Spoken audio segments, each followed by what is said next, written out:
네, 이 시간엔 좀 우울한 얘기를 하게 됐습니다. 우리 경제 상황이 어렵다 이런 건데요.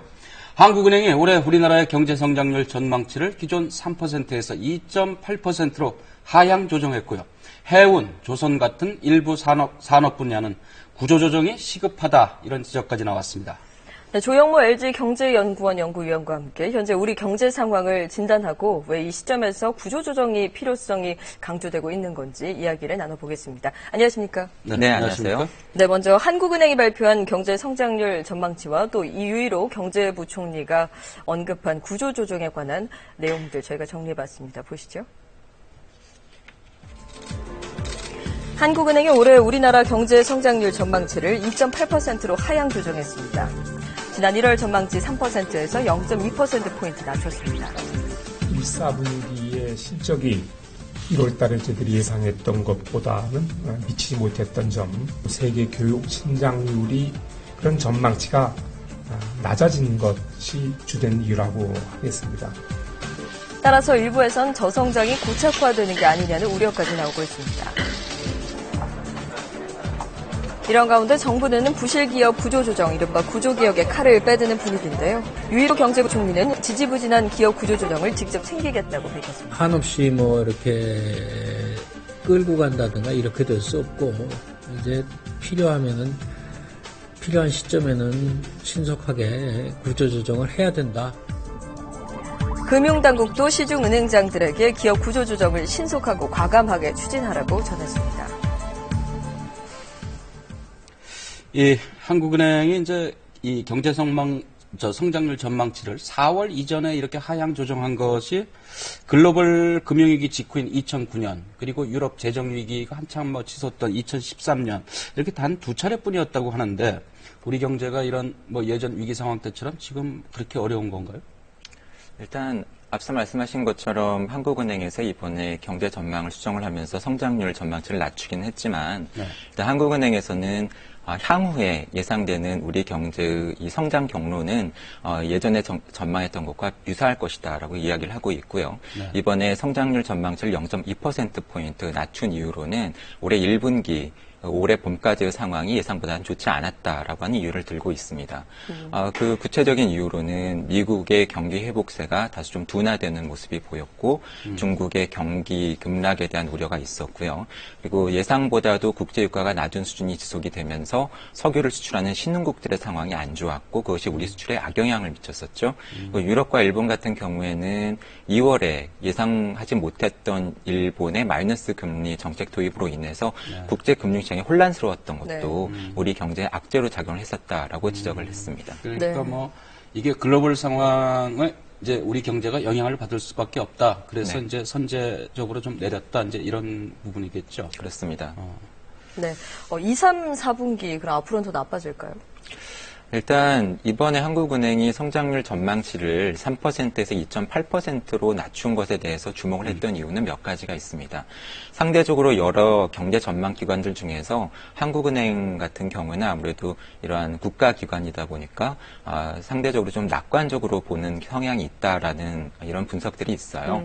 그런데 이렇게 그런 지적을 받고 있는 한국은행조차도 이제 올해 경제 성장률을 3%가 아니라 2%로 낮췄다라고 하는 것에 주목들을 한 것이고요.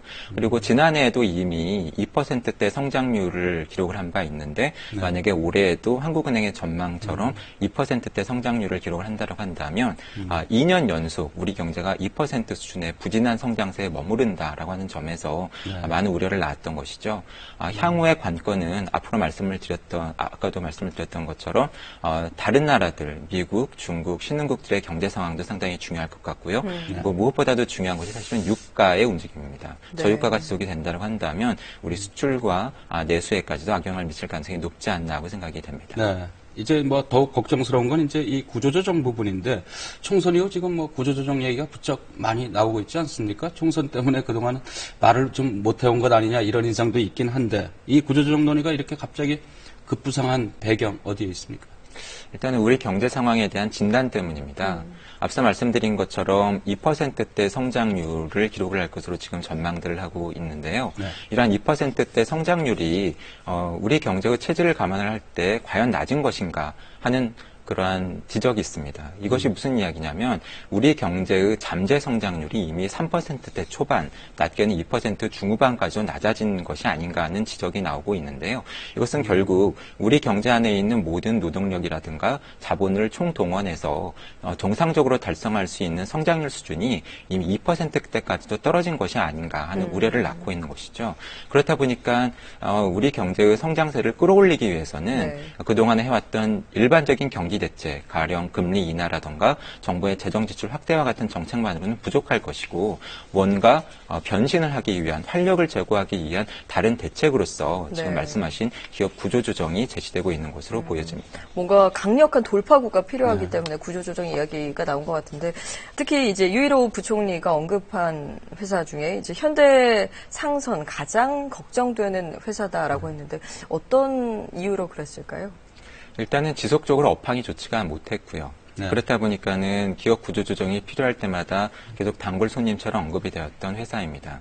그리고 무엇보다도 부채의 규모가 굉장히 많아요. 네. 현재 4조 6천억 원 정도의 부채를 지고 있고요. 네. 그렇다 보니까 이러한 현대상선이 잘못될 경우에는 시중은행을 통해서 우리 금융시장에도 악영향을 미칠 가능성에 대해서 우려를 하고 계신 것으로 보여집니다. 네.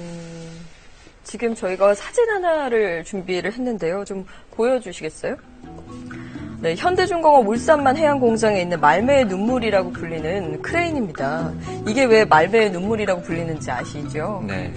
이게 13년 전에 현대중공업이 스웨덴에 이제 그 코컴스사가 도산하면서 단돈 1달러에 사들여왔습니다. 그래서 말매가 눈물을 흘렸다 이런 표현이 있는데 지금 한국의 눈물, 한국 조선업의 눈물도 남의 얘기가 아니죠, 이제. 그렇습니다. 지금 구조조정이 필요한 업종으로 지적되고 있는 것이 앞서 말씀하셨던 조선업도 있고요. 현대상선 같은 해운업, 그리고 철강, 석유화학, 그리고 어려움을 겪고 있는 건설, 이렇게 5개 업종이 지적이 되고 있는데요. 이러한 업종들이 어려움을 겪고 있는 것은 사실 우리나라만의 상황은 아닙니다. 전 세계적으로 제조업이 부진한 가운데에서 세계 경제 성장률보다도 수출이나 수입 활동과 같은 세계 교역이 상대적으로 더 부진합니다.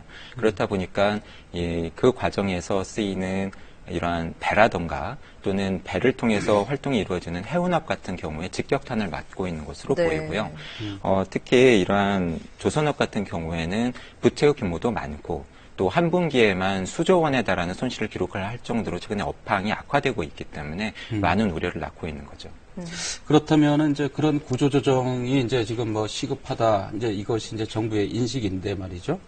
이 구조조정을 하다가 보면은 이제 불가피하게 뭐 대량 실업 이런 부분이 같이 따라오지 않겠습니까? 이제 그런 것들이 걱정인데 어떻게 이 구조조정이 좀 추진이 돼야 될까요?